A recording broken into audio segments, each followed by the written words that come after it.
Bahwa ini gimana-gimana itu mah tafsir dari masing-masing yang ingin menilai sesuai imajinasinya. Pak Dharma itu bintang 3, jenderal polisi, bukan kaleng-kaleng, jadi lawannya luar biasa.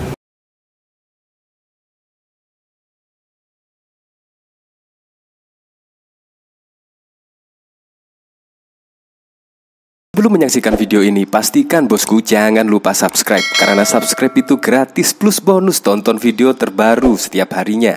Jangan lupa ya. Wah, pasti di sini Ridwan Kamil auto panik ya. Baru saja dideklarasikan, tiba-tiba ada putusan MK yang setidaknya mengubah peta perpolitikan di Indonesia. Ya, mulai dari PDIP bisa mencalonkan sendiri, entah itu nama Anies, entah itu nama Ahok. Kalau kita ketahui hasil survei pada saat yang lalu dari Litbang Kompas, Anies memiliki elektabilitas 30% dan Ahok memiliki elektabilitas 20%. Dan Ridwan Kamil di bawah 10%. Nah, kalau kita lihat pada waktu lalu ya, ketika ditanyai oleh wartawan, Ridwan Kamil bahkan menyebut Darmakun yang menjadi calon independen pada Pilkada Jakarta, wow, bukan kaleng-kaleng, jenderal polisi bintang 3 loh. Nah, bahkan juga menyebut tidak kaleng-kaleng, apalagi nama Anies Baswedan yang mempunyai elektabilitas yang cukup signifikan di DKI Jakarta dan Ahok. Nah, menurut saya pasti juga Ridwan Kamil bakal gemeter ya ketika mendengar nama Basuki Cahayapurnama atau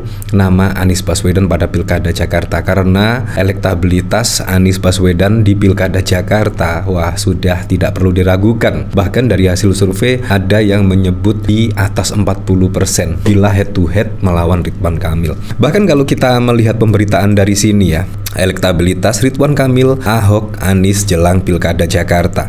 Nah, putusan itu mengubah ketentuan pasal 40 ayat 1 Undang-Undang Pilkada, partai atau gabungan partai politik tak lagi harus mengumpulkan 20% kursi DPRD atau 25% suara sah untuk mencalonkan kepala daerah. Jadi di sini memang sungguh mengejutkan ya, pada saat lalu juga ada 12 parpol. 12 parpol itu semua mendukung pasangan Ridwan Kamil dan juga Suswono. Entah itu ada apa ya semua itu ya, kenapa harus diborong untuk mencalonkan Ridwan Kamil dan Suswono? Ada apa semua ini? Padahal calon-calon yang elektabilitasnya tinggi itu ada Anies dan bahkan juga ada Ahok. Nah, parpol-parpol ini mewakili siapa pertanyaannya? Ya, seharusnya kan ada yang terwakilkan lah, minimal yang elektabilitasnya tinggi, dipercaya oleh warga DKI Jakarta khususnya, itu seharusnya ada parpol yang mengusung. Tidaknya seperti itu ya, tapi memang demokrasi ya, demokrasi memang ya multi tafsir. Namun setelah muncul putusan MK yang menurunkan syarat pencalonan kembali, membuka peluang bagi sosok lain, PDIP bisa mengusung cagup cawagupnya sendiri. Di sini ada Saiful Mujani Research, bahkan setidaknya elektabilitas Anies Baswedan di angka 42%, Ridwan Kamil 34%. Ini head to head ya. Anies Baswedan 37%, Basuki Cahayapurnama 34%, Anies Baswedan 46%, Kaisang Pangarep 15%, tidak menjawab 38%. Jadi yang tidak menjawab di sini juga cukup lumayan ya. Artinya bisa menggait suara yang tidak menjawab. Menurut saya bisa dimenangkan. Dari indikator politik bahkan Anies Baswedan juga berada di posisi teratas, yaitu 39,7%. Basuki Cahayapurnama di angka 23%, Ridwan Kamil 13%, Anies Baswedan 52% dan Basuki 42%, dan seterusnya. Ridwan Kamil bahkan juga berada di posisi paling bontot ya. Dari Litbang Kompas, yaitu suara Anies Baswedan di posisi hampir 30%, sedangkan Ahok 20%, Ridwan Kamil berada di 85%. Nah, dari ketiga survei di sini, nama Ridwan Kamil itu berada di posisi paling buncit sendiri ya. Entah di sini fenomena apa juga ya. Tetapi nama-nama besar seperti Anies Baswedan dan Ahok tidak dilirik oleh parpol ya. Semuanya bergabung mendukung Ridwan Kamil. Ini memang fenomena yang sangat langka sekali ya. Seperti ini, yaitu ketika Ridwan Kamil menanggapi akan berhadapan dengan Darmakun pada Pilkada Jakarta ya. Ini sebelum putusan MK loh ya. Pak, di Jakarta nanti itu dianggap melawan calon boneka, tanggapannya mungkin? Demokrasi itu tafsir. Jadi bagi saya, siapa yang sudah memenuhi persyaratan dan diputuskan oleh KPU, itu aja yang kita yakini. Bahwa ini gimana-gimana itu mah tafsir dari masing-masing yang ingin menilai sesuai imajinasinya. Pak Dharma itu bintang 3 loh, jenderal polisi, bukan kaleng-kaleng, jadi lawannya luar biasa. Nah, bahkan Ridwan Kamil di sini menyebut lawan dari Dharma Kun calon independen itu bukan kaleng-kaleng dan sangat luar biasa.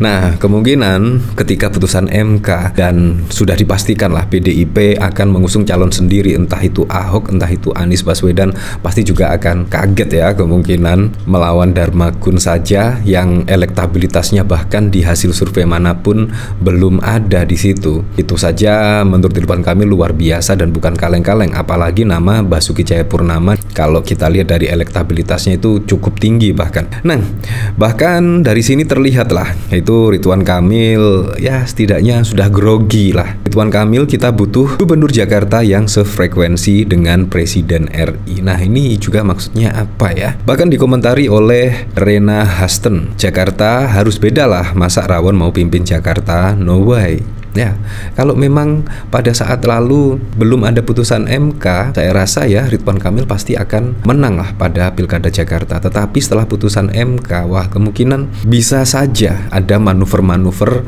partai politik ya, seperti Nasdem juga bisa mencalonkan dari kadernya sendiri.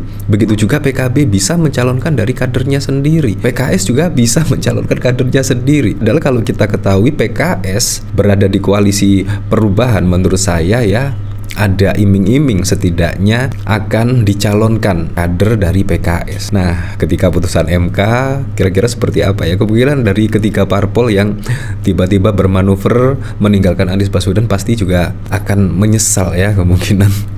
Nah, dari sini saya juga penasaran kira-kira komentarnya seperti apa ya. Enak loh rawon tambahi sambal dikit, rawon temennya toge sama telur asin, jabar biye Kang. Ya seperti itulah. Nah, kalau kita melihat pemberitaan dari sini juga Ridwan Kamil menyebut Dharma Kun itu bukan kaleng-kaleng, jenderal bintang 3. Ya memang, tetapi pada saat lalu sangat mengejutkan sekali lah. Sangat mengejutkan tiba-tiba ada putusan MK yang setidaknya masyarakat itu ya sudah tidak berharap lagi lah dengan MK, tetapi pada saat lalu memutuskan yang menurut saya sangat tepat sekali dan memberikan secerca harapan lah kepada masyarakat bahwa demokrasi itu setidaknya bisa terselamatkan lah terkait putusan MK nomor 60 pada waktu lalu. Nah, di sini terlihatlah Ridwan Kamil bahkan memberikan statement gubernur sefrekuensi dengan presiden yang untungkan warga Jakarta. Nah, mulai agak panik-panik sedikit lah kalau kita melihat pemberitaan dari sini. Bakal calon gubernur Jakarta Ridwan Kamil bahagia atas hadirnya Gibran Rakabuming Raka sebagai calon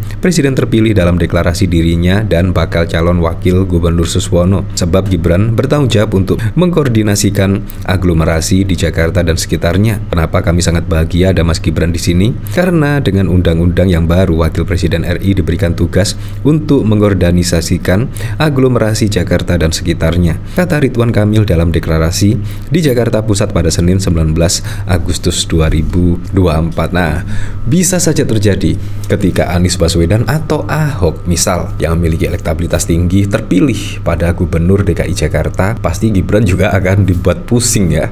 Itu tidak sejalan dengan apa yang diharapkan lah. Pada waktu lalu kan ada undang-undang, yaitu setidaknya wakil presiden RI diberikan tugas untuk mengkoordinasikan aglomerasi Jakarta dan sekitarnya. Nah, tiba-tiba ada Ridwan Kamil. Menurut saya juga Ridwan Kamil sangat cocok lah dengan Gibran. Tetapi kalau Ahok atau Anies Baswedan, kemungkinan Gibran juga bisa geleng-geleng kepala ya, dan tidak sesuai rencana lah. Walaupun sudah didukung 12 parpol, tetapi belum tentu kalau misalkan nama Anies dan juga Ahok akan melawan Ridwan Kamil, belum tentu bisa dimenangkan. Ya, tapi saya berharap lah pada pilkada serentak besok bisa berjalan dengan aman, berjalan dengan lancar, dan yang paling penting berjalan dengan transparan, jujur, dan juga adil.